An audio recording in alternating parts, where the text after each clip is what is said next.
Hi guys, last வீடியோவில் நான் சொல்லியிருந்தேன் அக்கா வீட்டில் ஒரு சில ஃப்ளவர் ஐட்டம்லாம் வச்சுருக்காங்க, இந்த மாதிரி செடியெலாம் வச்சுருக்காங்கன்னு சொல்லிட்டு. அதோட டீட்டெயில் வீடியோ நான் ஷூட் பண்ணி போடலை. இதுதான் அதோட டீட்டெயில் வீடியோ. ஆக்சுவலி இந்த பிளேஸை பார்த்ததும் எனக்கு என்ன ஞாபகம் வந்துச்சுன்னா, எங்கள் வீட்டு சைடில் இந்த மாதிரி தான் இருக்கும். ரொம்ப சூப்பராக இருக்கும், பார்க்கவே அழகாக இருக்கும். இதையாவது ஒரு சைடு ஃபுல்லாக ஃப்ரூட் ஐட்டம் அந்த மாதிரி வச்சுருக்காங்க. அங்கங்கே ஃப்ளவர் செடி வச்சுருக்காங்க. பட் எங்கள் வீட்டில் இருக்கிறது பக்கத்தில் ஃப்ளவர் செடி இருக்கும்போது பார்க்கவே அவ்வளோ அழகாக இருக்கும். ஒரு ஃபோட்டோ எடுக்கிறதுக்கு நல்ல லொக்கேஷனாகவும் இருந்தது. கொஞ்சம் ஸ்ட்ரெஸ்ஸாக ஃபீல் பண்ணும்போது ரிலாக்ஸ்டாக பூ பறிக்கிறதுக்காக ஒரு வாக் போகிற மாதிரி போயிட்டு வந்தால் கூட அவ்வளோ சூப்பராக இருக்கும். பட் இப்போ எதுவுமே அது இல்லை, அதனால் நான் மிஸ் பண்ணுறேன்.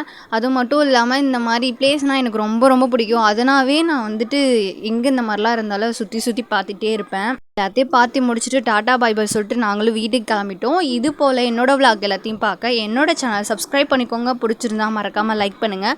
உங்களுக்கு நேச்சர் பிடிக்கும்னா ஐ லவ் நேச்சர்னு கமெண்ட் பண்ணுங்கள்.